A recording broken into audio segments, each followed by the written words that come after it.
So how is it that Ukraine has been able to put up this very formidable defense? How is it that they've been able to give the far superior Russian armed forces such pause? Well, one of the answers to that question, of course, is the Ukrainian nationalism, its patriotism and spirit. The other, of course, is raw, naked weaponry that has flooded the country. Here's a look at the top advanced weapons that Ukraine's using.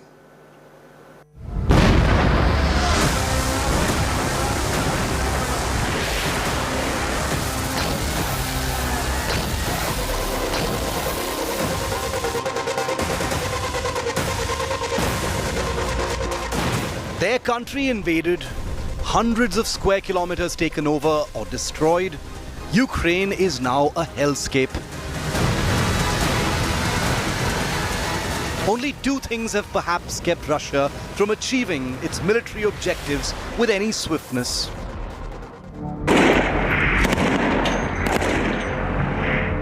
One, the amazing Ukrainian spirit, the indomitable courage of its people and soldiers. And two, the sudden access to huge consignments of highly advanced weapons and military hardware, courtesy NATO. Fueled by nationalistic fervor against a relentless invading force, Ukraine is better armed than it ever could have dreamed of being. And it is these weapons that are proving to help Ukraine stay on its feet, bleed the aggressor, and keep Russia on the run. Let's list some of the weapons that are widely now regarded to have given Ukraine serious teeth in this ongoing battle.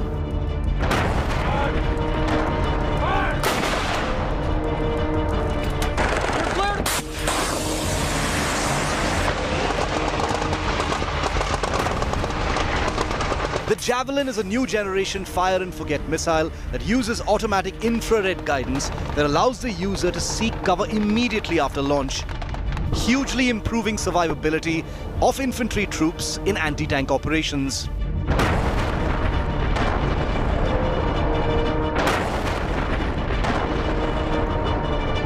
This priceless quality has allowed Ukrainian troops to hit Russian tanks with javelins without revealing their positions.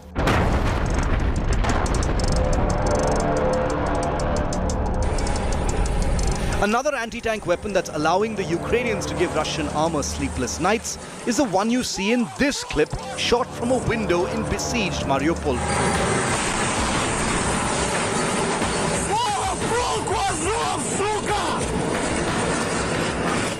The British-Swedish NLAWs, or next-generation light anti-tank weapon. The NLAWs is also in Ukrainian hands in large numbers. It's a fire-and-forget lightweight, shoulder-fired, disposable single-use missile system designed for use by infantry troops.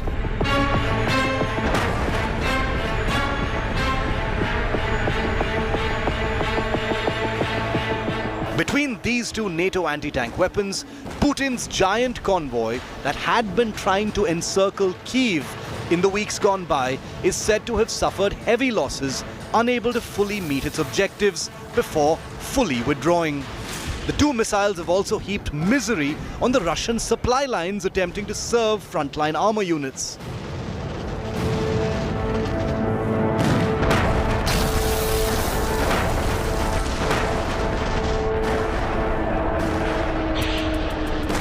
A third NATO anti-tank weapon that's inbound into Ukraine soon is the German Panzerfaust III, a modern semi-disposable recoilless anti-tank weapon. The Panzerfaust III is operated by at least 11 countries and has first seen combat in Afghanistan.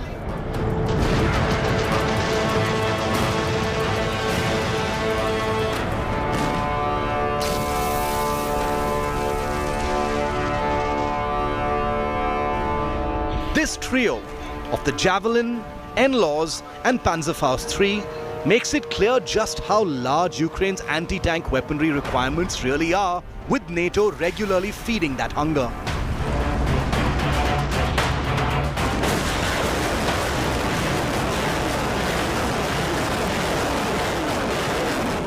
One of the most talked about Ukrainian weapons in recent days is the R-360 Neptune anti-ship missile.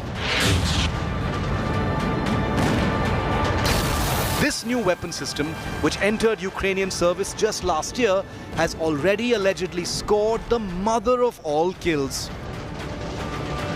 It was a pair of these missiles fired from the Odessa region in southern Ukraine that is said to have hit and sunk the Russian Navy cruiser Moskva, flagship of the Black Sea Fleet. Ironically, the Neptune is a derivative of Russia's Kh-35 anti-ship missile. The massive kill has elevated the status of the Neptune to the realm of legend.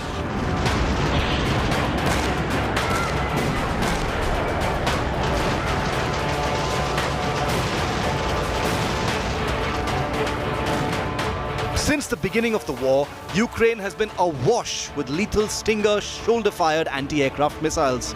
A weapon that has imposed a huge cost on Russia's air power superiority and will to dominate from the air. More of these missiles are flowing in, empowering Ukrainian air defense units even more.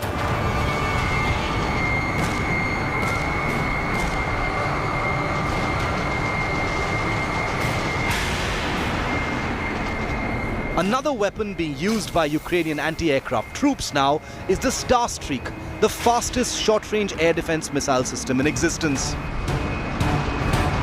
The man-portable shoulder-fired Starstreak system fires missiles that accelerate to up to 4 times the speed of sound.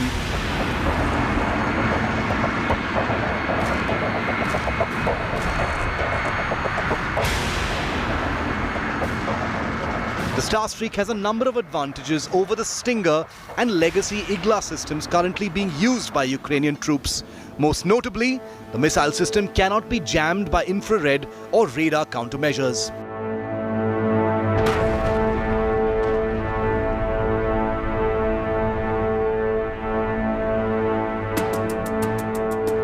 And finally, Turkish TB2 Bayraktar drones, which have been deployed to lethal effect through the entire course of this conflict. Armed with laser-guided smart weapons, the Bayraktar has wreaked havoc on Russian vehicle columns, seriously damaging the Russian supply chain.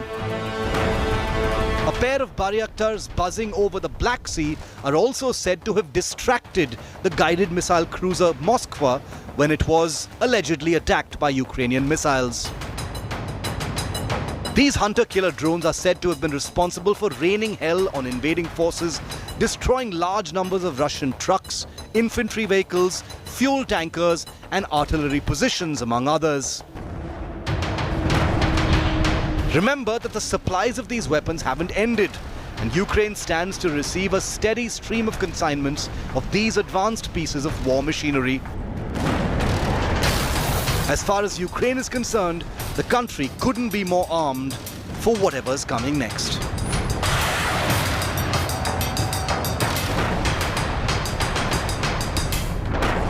Now, you've just heard how the Pentagon has revealed that Ukraine has begun receiving some aviation consignments to boost the capabilities of its existing air force. But even without that, the Ukrainian air defense forces have put up a formidable fight to Russia's superior air power, with tens of fighter aircraft shot down in the last 2 months. The numbers are staggering. It's what Ukraine claims, but they've made deadly use of NATO anti-aircraft weapons right through this invasion. Take a look.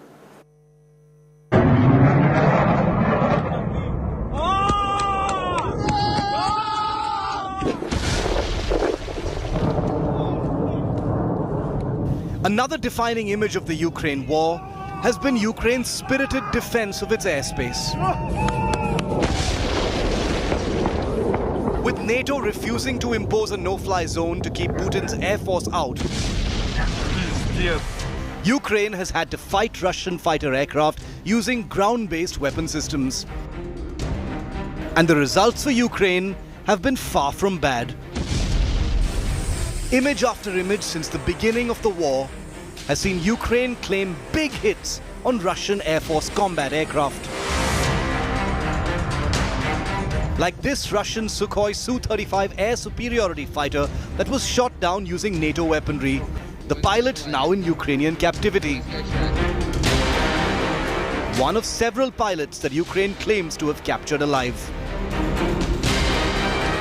Russia had made a dramatic early declaration after the invasion began that it had paralyzed Ukraine's air defense network. But these images testify to the reality that Ukraine has been able to impose a significant cost on Russia's air power strength. According to the latest Ukrainian claims, over 170 Russian fighter jets have been shot down in less than 2 months of this war. That's more than 8 squadrons worth of frontline combat aircraft, a huge cost by any measure. Using Stinger and Starstreak air defense missile systems supplied by NATO, in addition to legacy anti-aircraft weapons, Ukraine has been able to effectively target and destroy tens of aircraft in the last few weeks of this war. Far from the unchallenged airspace that the Russian Air Force may have been expecting, Ukraine has been able to put up more than the semblance of a fight.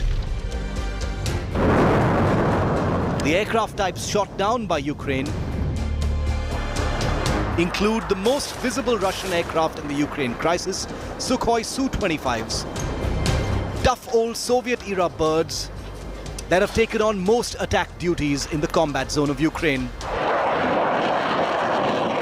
Ukrainian missiles have also brought down several Russian Sukhoi Su-34 supersonic medium-range fighter bombers.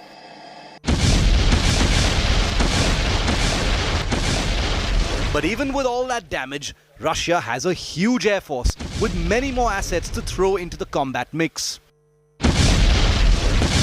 As borne out by the aerial strikes just this week in the city of Mariupol.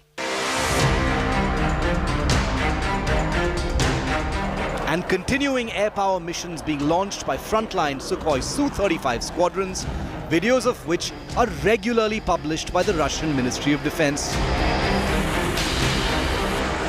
Ukrainian pilots haven't been flying many missions.